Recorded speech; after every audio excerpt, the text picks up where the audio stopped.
Dobro nam došli na večer Vakifa, petu po redu manifestaciju koja, hvala Allahu, već poprima tradicionalni karakter. Ova večer, kao i prethodne, predstavlja jedan od važnih stubova na putu ka našem zajedničkom cilju, izgradnji prve bošnjačke džamije u Minhenu. Ovo je noć zahvalnosti, poštovanja i podsjećanja.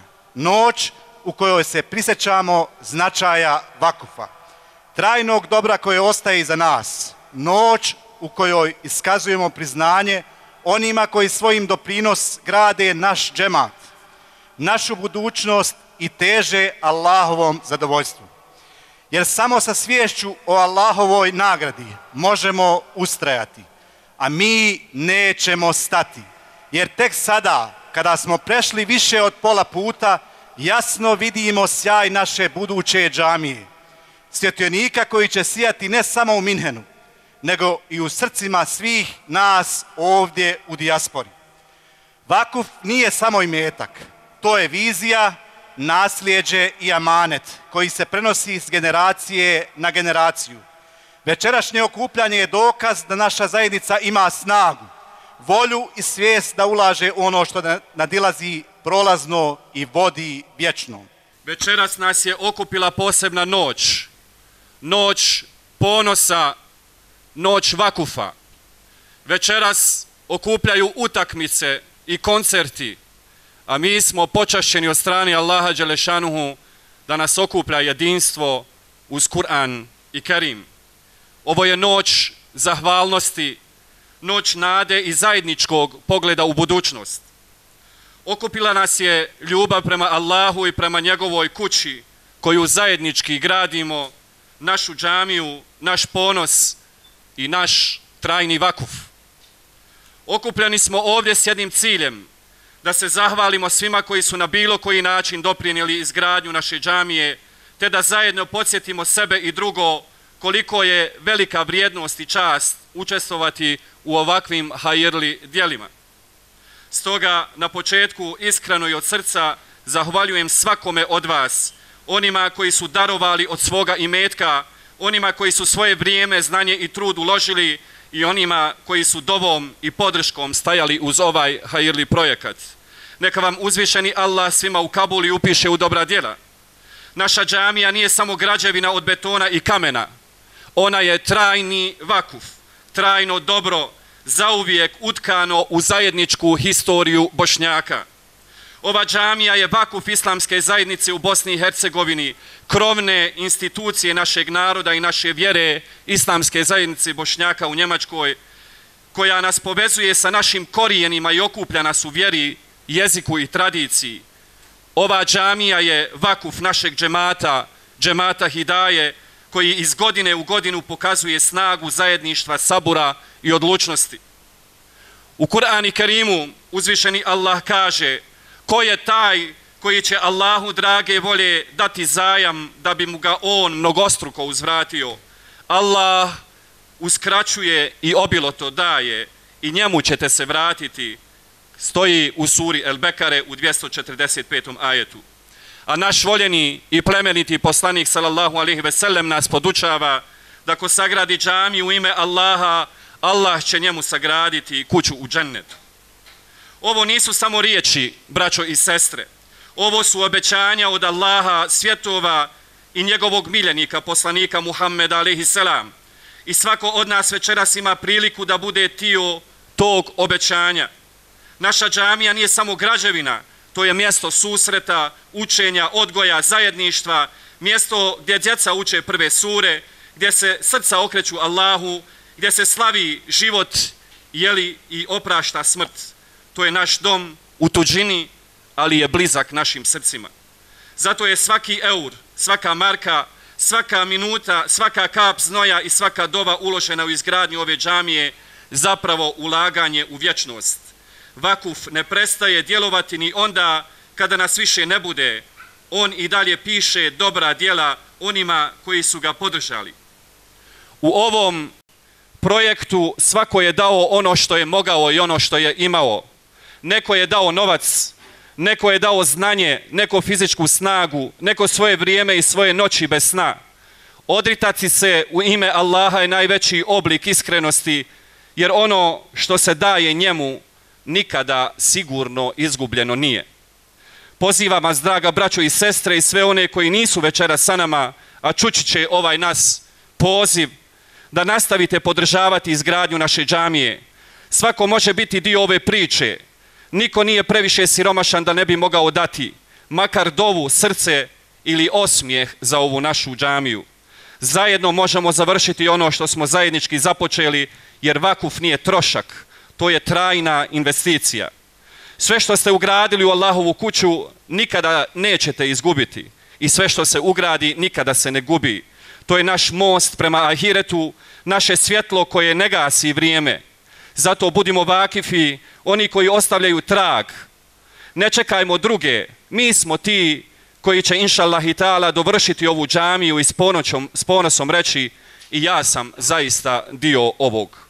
Dozvolite mi da na kraju uputim jednu posebnu ili ličnu zahvalnost. Zahvaljujem svojim roditeljima koji su me, kako bih to rekao, uvakufili vama, narodu. Uputili me na stazu znanja, vjere i služenja zajednici i narodu. Njihova žrtva i odgoj su moj temelj. Zahvaljujem se svojoj supruzi Mireli i našoj djeci Amini, Muhamedu i Harunu, jer oni znaju šta znači moj put. Znaju koliko ja od njih odsustvujem, koliko često nisam uz njih, jer sam na putu od Austrije do kraja Njemačke tražeći podršku, sredstva, prijatelje i vakife za ovu džamiju. Zato Mirela, hvala ti.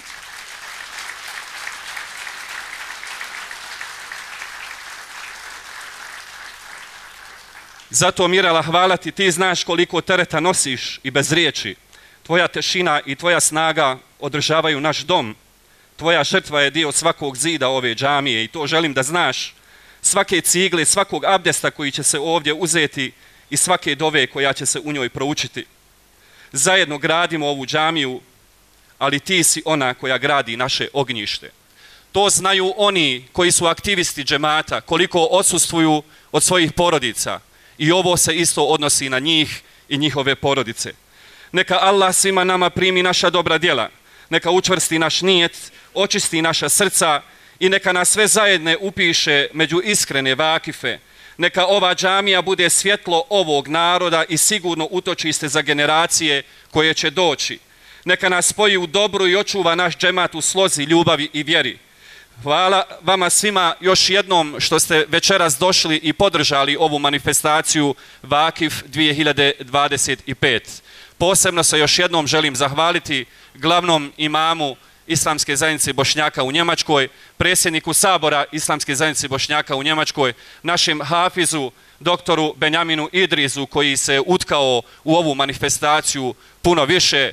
I molim Allaha Đelešanuhu, braćo i sestre, da vas nagradi za svaki vaš korak, da Allah Đelešanuhu upiše u sevap. Amin, ja rabbel alemin. Salamu alaikum.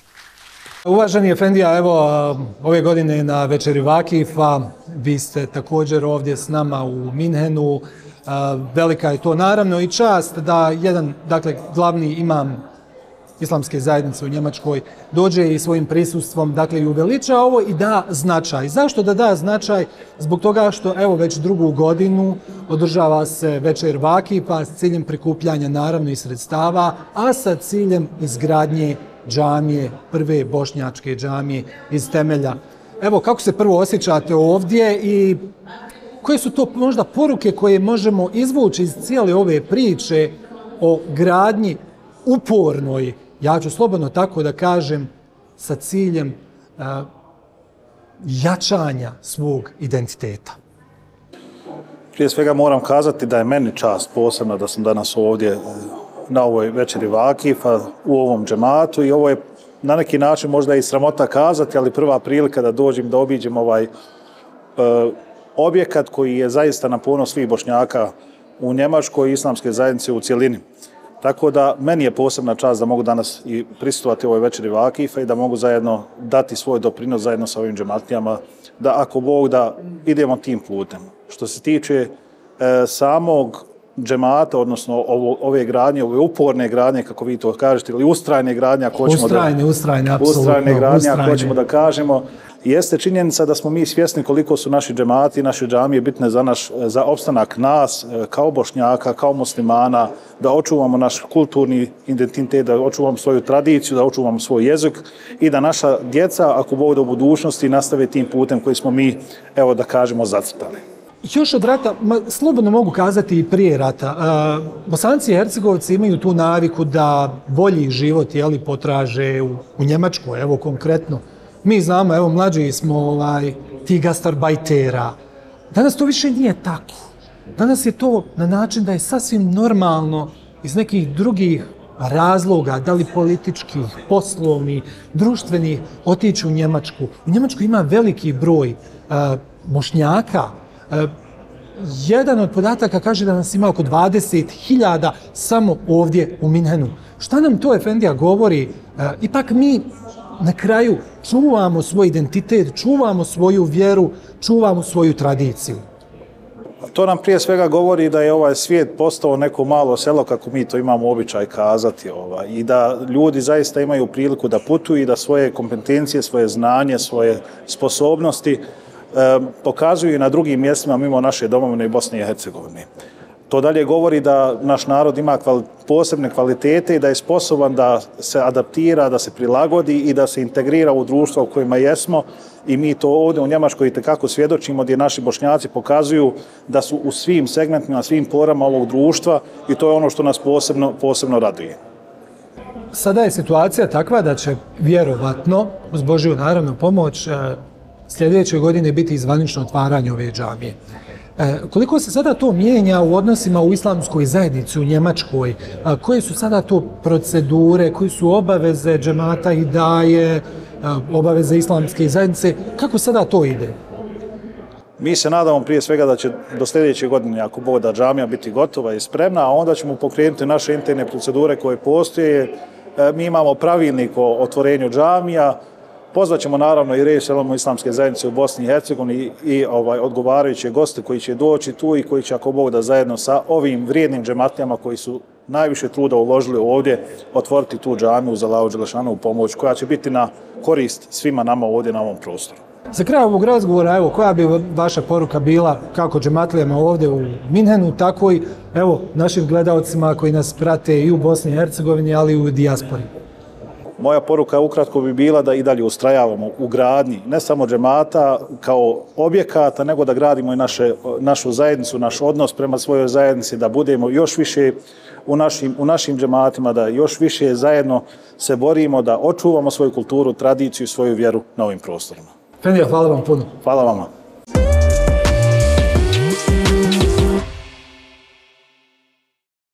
Prošle godine na večeri Vakifa, dakle 2024. godine, imao sam svakako priliku upoznati jednog od uspješnih Bosanaca i Hercegovaca koji žive ovdje u Njemačkoj.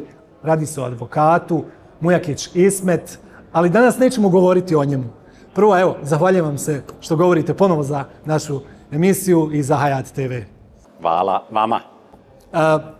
Zašto nećemo govoriti o temama kojima smo govorili prošle godine? Zbog toga što ste vi jedan od najvećih vakifa, upravo džemata Hidaje i čovjek koji je ugradio sebe u ono što se gradi ovdje u Minhenu. Dakle, to je prva bošnjačka džamija. Da vas pitam kako se osjećate, vjerujem da ćete reći osjećam se normalno, osjećam se kao da vam je to dužnost. Je li tako? Jest, tako je zaista. Gdje je supruga? Kako je ona? Jer znam da je ona bila s vama. I ona je došla sa mnom tu, samo što je ona dole odmah ostala sa ženama. Okej. Šta za vas znači izgradnja džamije u Minhenu, bošnjačke, prve? Pa, to je velika sreća, velika radost, naravno, da se imamo gdje okupljati, družiti, vjeroispovijest, znači, našu prakticirati, a i prije svega radi djece naše, radi unučadi naše je to mnogo bitno, znate, to je, vjera je sastavni dio identiteta i s tim da kad imamo džamiju, znači mjesto gdje se možemo okupljati, družiti, predavanja slušati, onda je to velika stvar, to je izgrađivanje ličnosti. za svakog pojedinca, znači to nam daje stabilnost, to je bitno u ovoj mlađoj generaciji, prije svega u ovom društvu, puno izazova. Sad kad ste spomenuli te izazove i kada ste, mislim da znam u kojem smjeru ste htjeli da idete, mnogo toga se zadnjih godina mijenja u Evropi. Po pitanju porodice, po pitanju tradicije, koliko džamija upravo treba da zadrži tu tradicionalnu porodicu na okupu.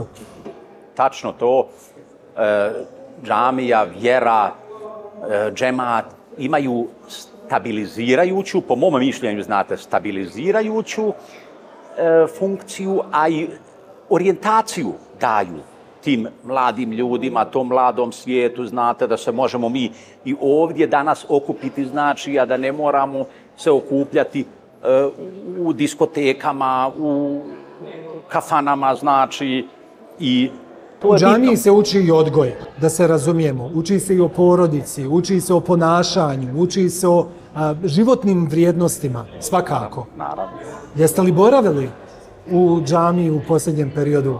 Vidjeli dokle su stigli radovi? Pa naravno, pa to je već pri završetku, meni se čini, ne razumijem se nešto puno u te radove. Grubi radovi kažu završeni. U radove, u tehničke stvari se ne razumijem lično nešto puno, ali smatram da dobro napredujemo, brzo napredujemo i nadam se brzoj finalizaciji.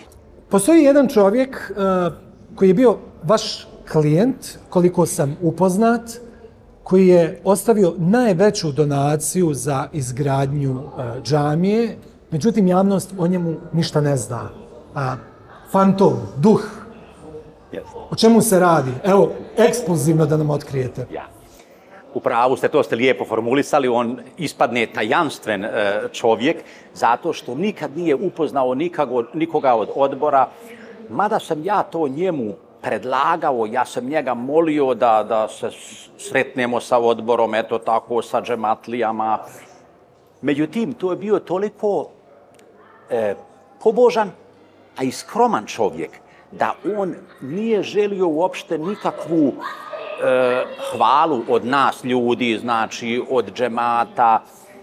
On se je držao onog principa Allah dželašanuhu sve zna, sve čuje, sve vidi i njemu je Allahova nagrada znači bila dovoljna. Tako da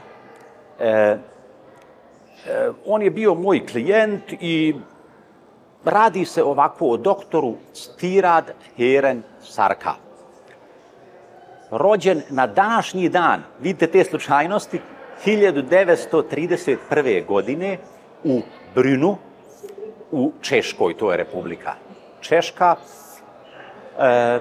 Vrlo rano se je probudio u njemu interes prema Arabiji, prema tom jeziku, tako da je studirao najzad onda arabistiku i sa nastupanjem punoljetnosti on je i prešao. Dakle, govorimo o čovjeku koji nije bio musliman, nego je prešao na islam. Bravo, ispravno ste me razumjeli, on je primio islam, vratio se u islam, kako god već hoćemo to formulisati, i kasnije je onda prešao iz socijalističke Češke, tadašnje vamo u Njemačku, tako da je ovdje živio. Prva mu je žena bila čuvena aktivistkinja Fatima Grimm. Ona je isto bila Njemica koja je konvertirala na islam i bila vrlo poznata. I ona je umrla već.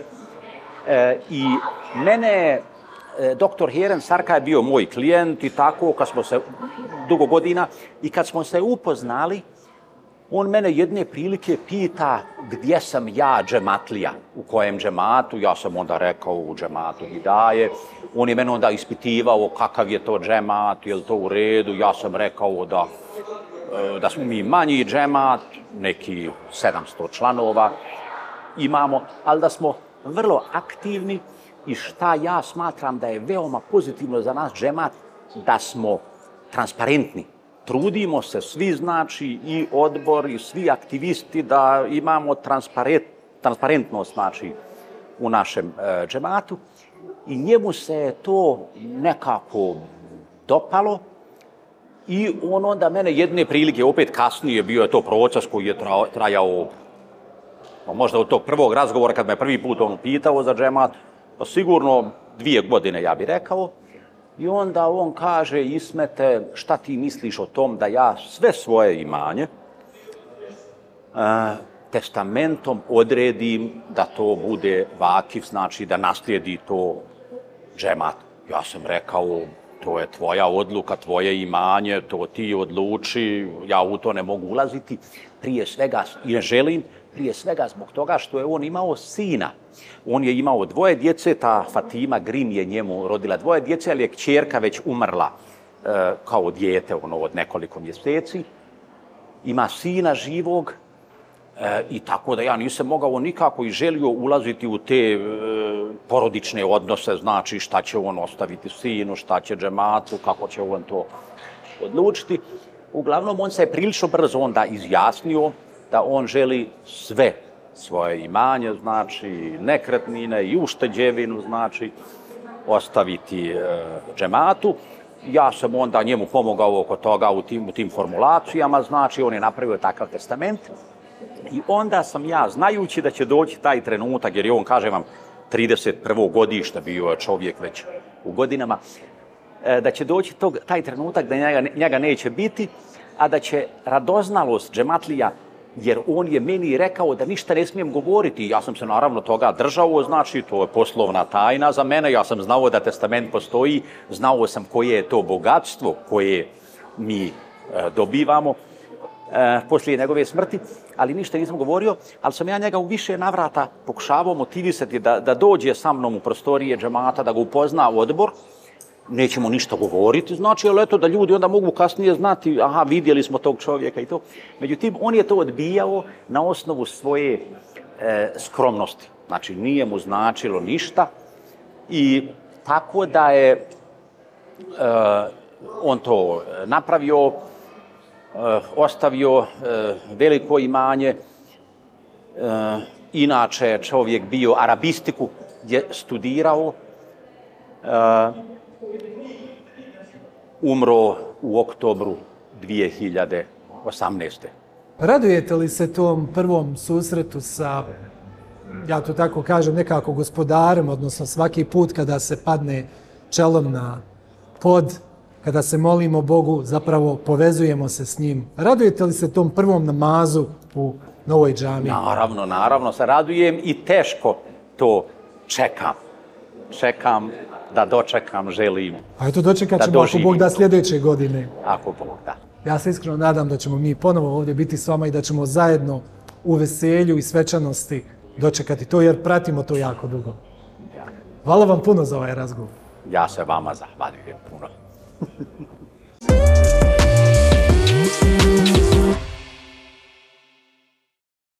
Meni je ovako zadovoljstvo, prošle godine nismo razgovarali koliko se sjećam.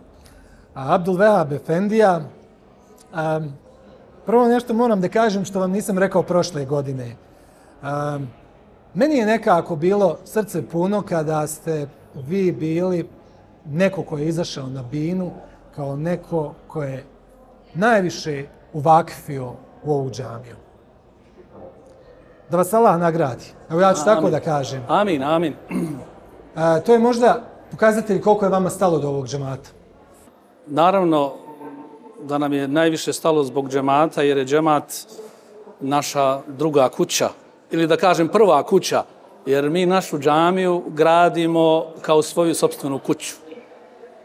Džamija za nas ovdje daleko od naše domovine nije kao džamija u Bosni da je posjećujemo samo za vrijeme džume namaza ili za vrijeme mevluda.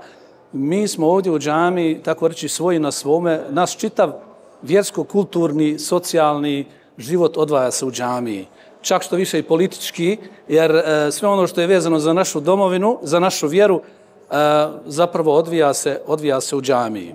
I džamija je svjetionik koji nam obasjava ovaj naš put koji smo ovdje izabrali, koji nam je Allah dželešanu dodijelio kao sudbinski, da ovdje živimo, radimo i svakako da izmetimo našoj vjeri, islamu i muslimanima. Svaki od naših džematlija daje sve o sebe ono što mu je najdraže.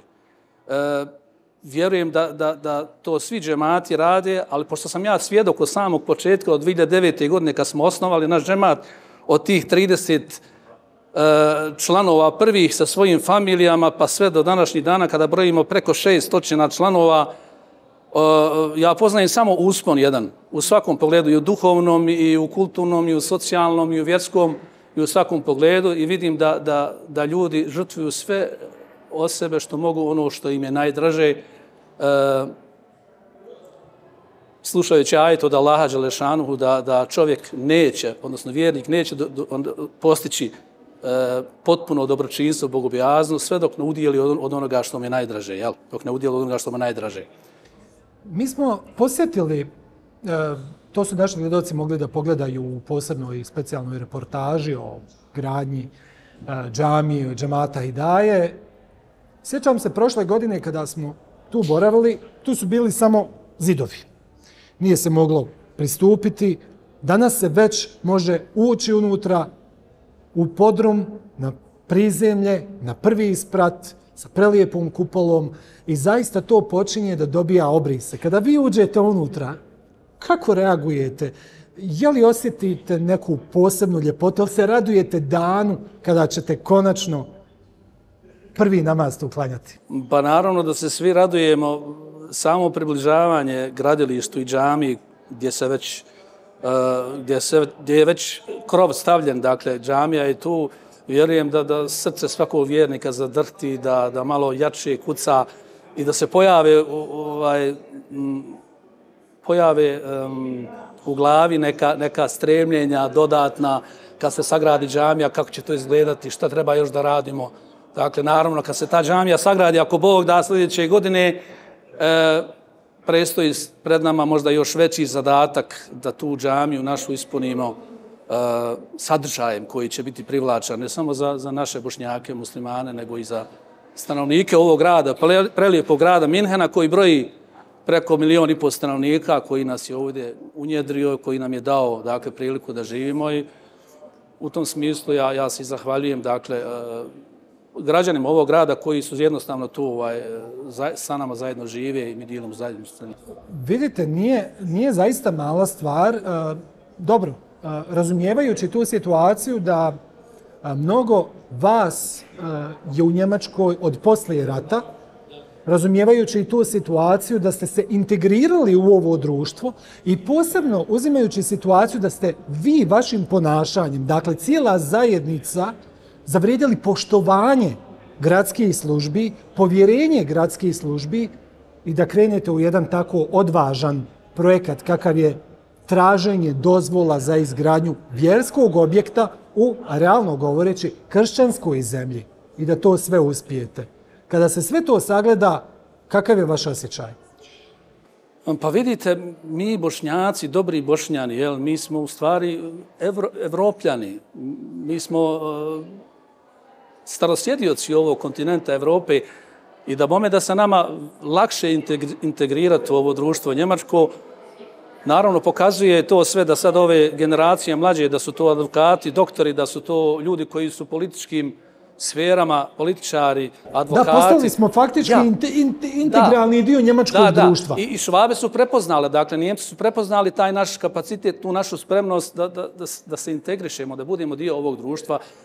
I ova naša džamija će u stvari obogatiti dakle, arhitektonsku gradnju ovoga grada, tako kažem, strukturu ovog grada sa svojim, Čestitam vam, Efendija, zaista, i mogu vam biti iskren da se radujem sljedeće godine da dođemo na otvaranje. Ja bih se vama zahvalio, poselamio bi sve gledalce TV Hayata. Hvala vam što ste došli. Kad sam čuo da ćete vi doći, obradovalo mi jer ste bili prošli put. Cijenim vaš kvalitet, gledao sam vaše emisije. Iskreno rečeno, dok sam studirao, dakle, u Sarajevu, bio sam svjedokom prvih početaka kada je bio radio Hayat i zaista sam impresioniran koliko ste vi dostigli tu spremnost i da ste prerasli jednu svjetsku televiziju koja nudi zaista prelijepe sadržaje. Da sad ne nabrajam ramazanske večeri, to sve zaista prelijepo. Hvala vam. Hvala vam, Efendija. Hvala vam što ste vodili intervju, sam što sam imao priliku uopšte da sa vama razgovaram. Prošle godine Veliki niste, selam. ali evo ove Nisam godine... bio neki, nešto je bilo, Allah nije tako htio, ali danas, evo... Sa zadovoljstvom je bilo. Ja, mašallah. Hvala vam puno. Hvala i vama. Selamu alaikum.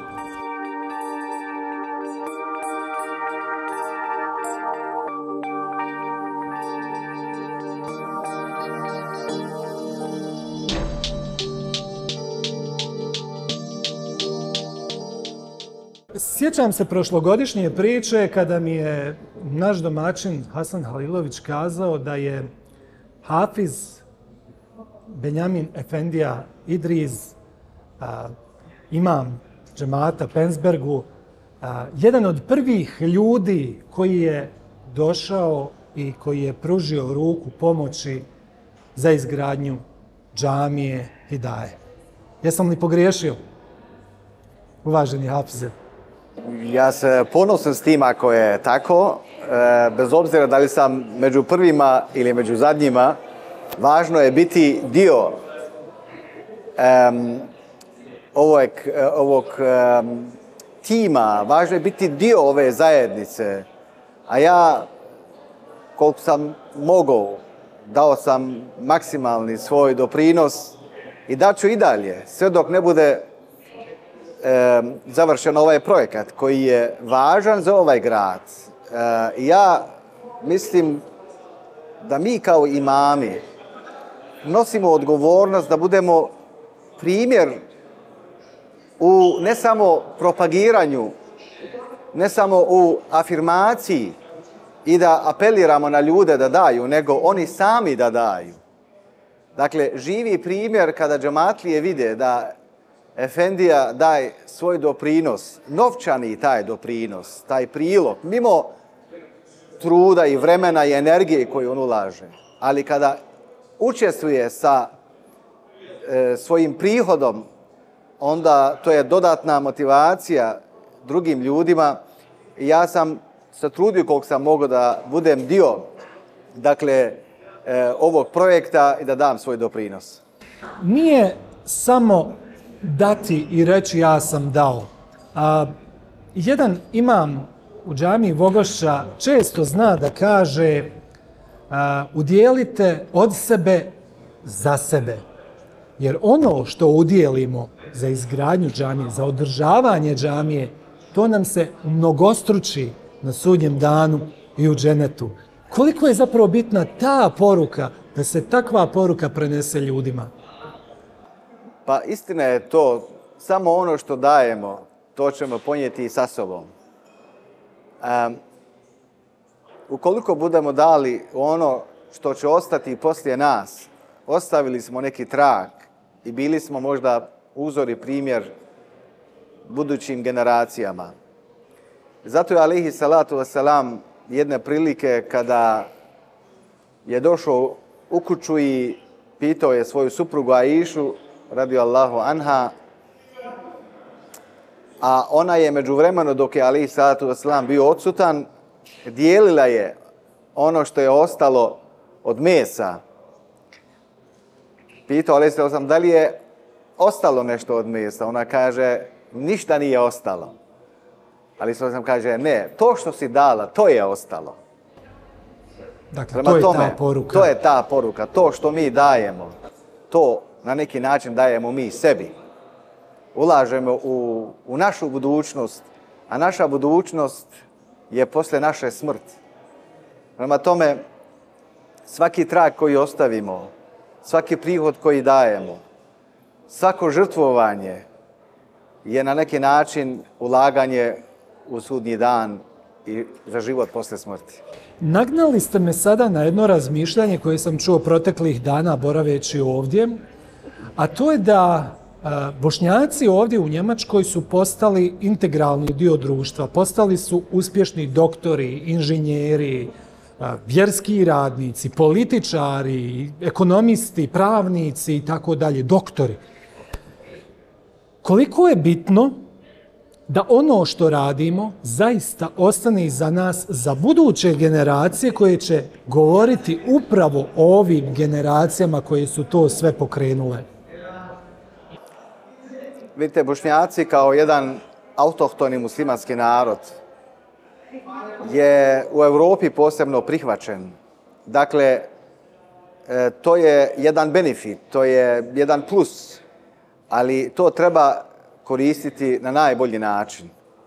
Tako da mi, muslimani sa Balkana, ja potičem iz Makedonije, i muslimani iz drugih zemalja, posebno Bošnjaci iz Bosne ili iz Sandžaka, oni mogu biti lideri, oni mogu biti primjeri, oni mogu voditi, pokrenuti inicijative, a mogu povesti sa sobom i druge muslimane. Dakle, mi nosimo veliku odgovornost za muslimane u Europi. Ali mi znamo evropski duh, znamo mentalitet, poznajemo njihove jezike. Nismo u tuđini, mi smo dio Europe. A ovi koji dolaze sa strane, iz Afganistana, iz arapskih zemalja, iz Azije, iz drugih zemalja, gdje je ovo područje nekako nepoznato, kultura njihova, tradicija, jezici, mentalitet, mi možemo biti most između ovih muslimana i europskog, njemačkog društva i tako dalje. Ukoliko mi budemo obnašali tu funkciju, onda ćemo biti najbolji primjer našoj djeci. Oni će biti ponosni i oni će reći, naši roditelji su bili svjesni vremena i mjesta u kojem su živjeli. I oni su odigrali veliku, važnu ulogu da smo mi prihvaćeni u ovom društvu. Oni su udarili te temelje i ovaj džemat Hidaje sa ovim projektom u Minhenu, ova generacija udara te temelje. I vjerujem da će njihova djeca će biti ponosna na njihove roditelje, zato što su znali iskoristiti pravu priliku. Ovo je sada prilika. Mi ne znamo šta će sutra biti. Kakvi će uslovi biti. Možda će biti teže nego što je današnjica. I zato treba svaki moment i svaku priliku iskoristiti i napraviti nešto dobro od čega će ljudi imati korist. Uvaženi Hafiz, ja vam se zahvaljujem za ovaj razgovor i zaista mudre riječi koje ste prenijeli i na mene, a vjerujem i na naše gledaoce. Ja vam se zahvaljujem iskreno. Hvala još.